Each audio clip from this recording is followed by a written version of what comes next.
All right. Well, hello, everybody. Thank you for joining us today on another episode of the ETS Travel Podcast.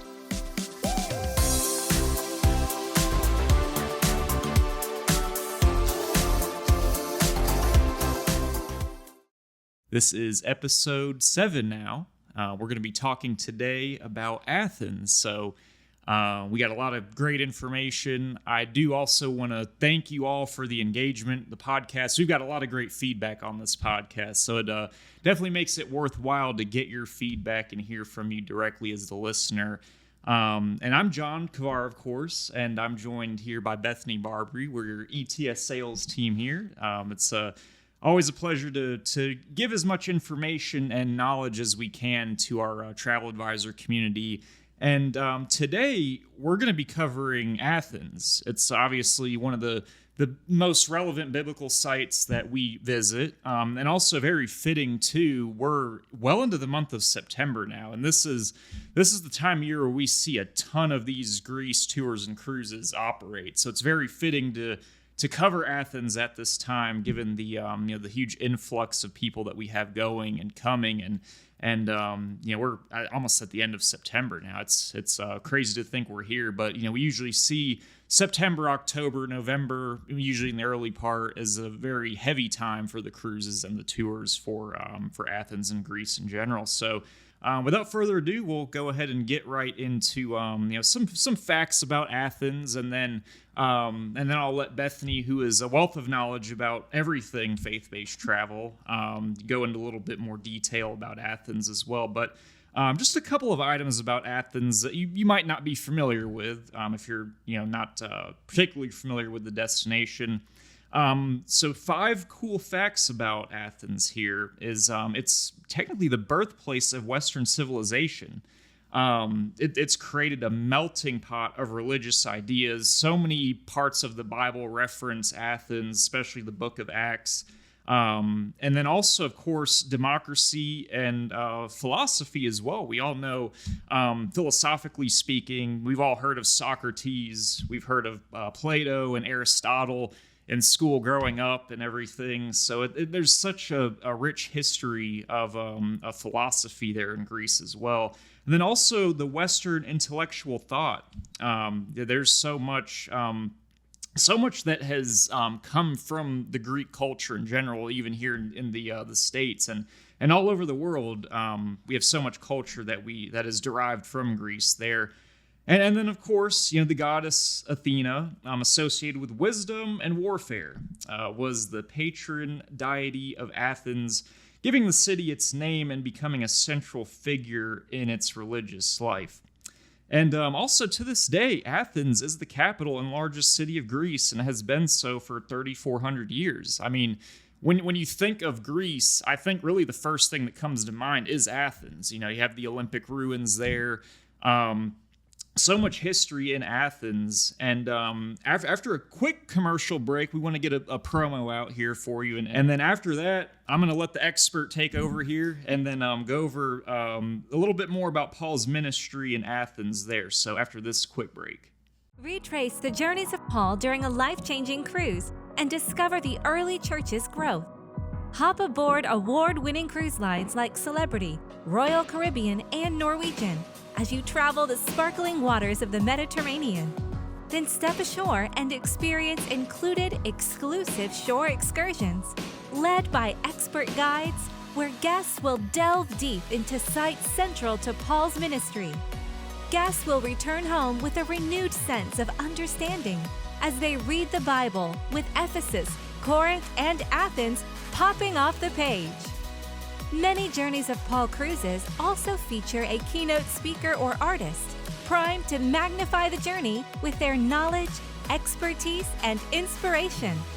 Enjoy the peace of mind of arranged airfare, transfers, entrance and program fees already included, onboard hospitality staff, and more. Come along on an unforgettable Journeys of Paul cruise and be a part of a life-changing journey. All right, and we are back from commercial break. So enough of me blabbing on here. I'm going to let Bethany, who is an expert in this field, go over a little bit about Athens, covers some biblical references and a lot of great information. So definitely pay attention and get your notepads out. So Bethany, do you mind going forward with this here? Sure. Thank you so much for sharing, John. I still remember in 2003 was the first time I ever visited Athens. So they were gearing up and getting ready for next year when they were going to host the Olympics. Mm-hmm. So it was really cool to get to see the original Olympic stadium as well as all the brand new stadiums that they had built. But yeah, it was overwhelming to see Athens. It is a huge, huge, big city. Like, I had always pictured it how I had read it in the Bible and, thinking of it, in ancient Greek terms and that kind of stuff. But it's such a fun and vibrant city. But because it was such a center of culture in the old world, of course, it's somewhere that Paul ended up going to preach. So I want to share with everybody today a little bit about Paul's ministry in Athens. So we're really going to be covering from Acts chapter 17, verses 16 through 34. And so it's going to kind of cover his time there and the sites that we like to visit. So I'm going to start out talking a little bit about when he arrived in Athens during a second missionary journey, and he was immediately troubled by the idol worship. So we can dig into verse 16 right here. So while Paul was waiting for them in Athens, he was greatly distressed to see that the city was full of idols. So he reasoned in the synagogue with both Jews and God-fearing Greeks, as well as in the marketplace day by day with those who happened to be there. So one of the cool things about when you're traveling with us and you're going through Athens, we make sure you kind of go to the ancient marketplace area, the agora, like they've dug up part of it, because Paul spent quite a bit of his time just interacting with the locals and trying to get the word out and minister to them. So as we continue kind of into the second act here, while waiting for Timothy and Silas to join him, he engaged, with the local Jewish community and various passerbys in the marketplace. So you can actually go and see kind of where this took place. While he's interacting with them, he also ended up interacting with some of the Epicurean and Stoic philosophers, and they ridiculed him as a babbler. So, we've read our Bible over the decades and growing up and everything. And Paul always seems so eloquent. So, in reading this, it's kind of funny to think like, oh, they just thought he's some crazy person and just blabbing everything. So we'll read into verse 18 and see what they had to say. So a group of Epicurean and Stoic philosophers began to debate with him. Some of them asked, "What is this babbler trying to say?" Others remarked he seemed to be advocating foreign gods. They said this because Paul was preaching the good news about Jesus and the resurrection. And so these were totally foreign concepts to them. Like, they worshipped Athena, especially locally, and the mighty god Zeus. And they had this whole pantheon where the gods had specific purposes. If you were looking for love, you might go and pray to Aphrodite. If you were looking for vengeance and to win in war, you could go and sacrifice to Ares or even the goddess Athena, because she covered war as well as wisdom. Right. So the idea that there's the foreign god named Jesus, that's the only person they needed to pray to, this was totally, outside of their societal thinking. I can imagine, yeah. So from there, Paul continues on with his messages to them. And, they're still like, man, we got to kind of debate this guy. So where do they drag him? They drag him up to the Areopagus. So we know this now as Mars Hill. So a lot of our tours, pretty much any of our tours that are going to Athens, we make sure that you get to see Mars Hill. And so now we're going to read about what happened there. So in verse 19, then they took him and brought him to a meeting of the Areopagus, where they said to him, "May we know that this new teaching is that you are presenting?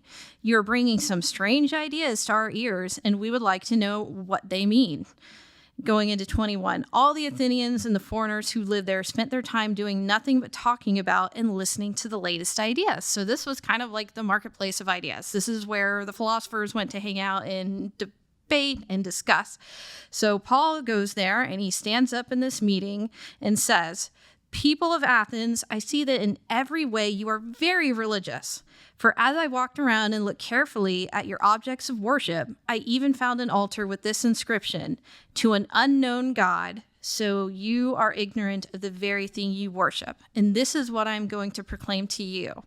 So all along, you could see that, just to cover all their bases, because they had a God for every subject, just in case there was an unknown God, they had built a temple in a place that you could go and worship this unknown God. Right. So, Paul's here visiting and explaining to him, the God who made this world and everything in it is the Lord of heaven and earth and does not live in temples built by human hands, and he is not served by human hands as if he needed anything. Rather, he himself gives everyone life and breath and everything else. From one man, he made all the nations that they should inhabit the whole earth, and he marked out their appointed times in history and the boundaries of their lands. God did so that they would seek him and perhaps reach out for him and find him, though he is not far from any of us. For in him we live and move and have our being. As some of your own poets have said, we are his offspring. So they had even had this idea in their philosophies, and so Paul understood kind of how to reach them and explain it in a way that they would understand. Mm-hmm. And then he continued on, therefore, since we are God's offspring, we should not think that the divine being is like gold or silver or stone, an image made by human design and skill. In the past, God overlooked such ignorance, but now he commands all people everywhere to repent. For he has set a day when he will judge the world with justice by the man he has appointed.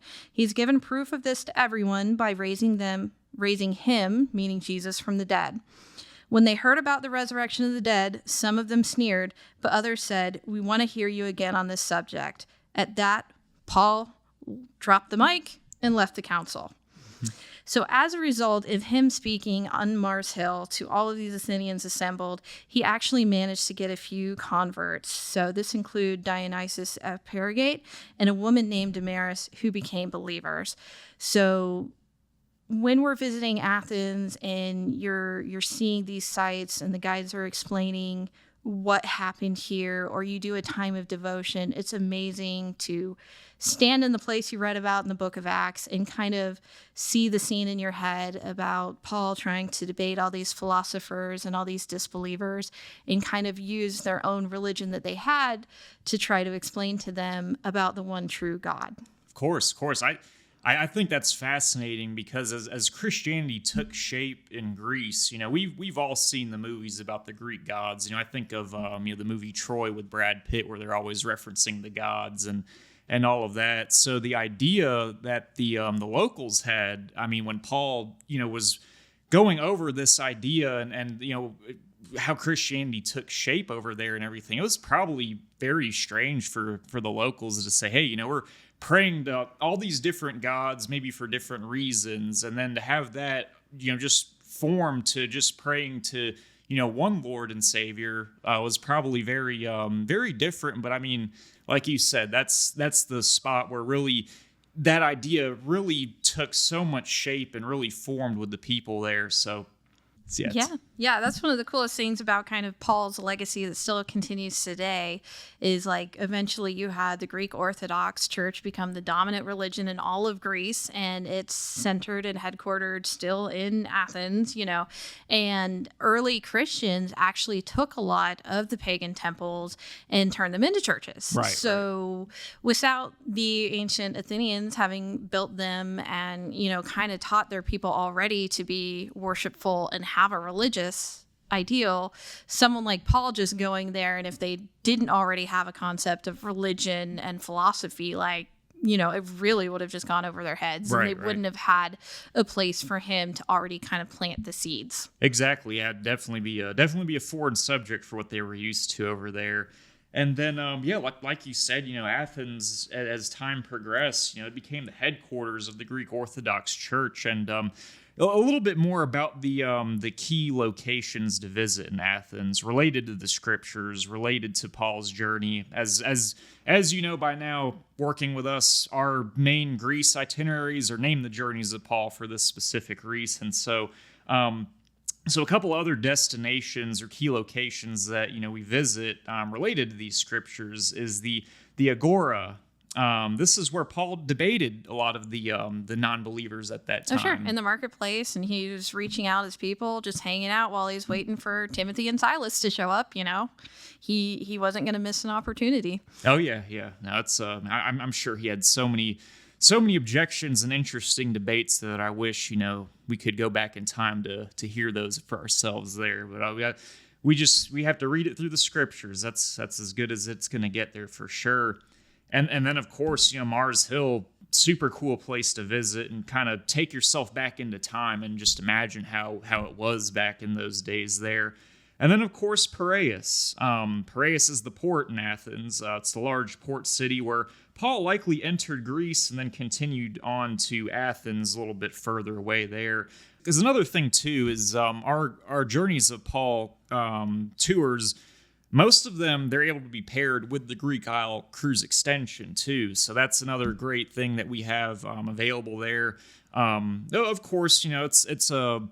If you want to immerse yourself a little bit more into those small islands that are, kind of hard to access by other methods, it's usually you're going to have to get there by water some way. So sure. Or like our voyages of Paul or Paul's journey cruises, especially the ones, that really intensely are hitting places like Thessaloniki and Kavala and Nafplio, where you can get to Corinth. A lot of those will leave out of Piraeus. So we always have options where, you can either stay a day before, stay a day after you see Athens, and you get on the ship in Piraeus, sail around the Mediterranean, following in Paul's footsteps, and then usually coming back to Piraeus. So you get to kind of have that same experience as Paul in sailing out of the port of Piraeus or sailing back into it. Yep, on a little bit of a nicer ship nowadays.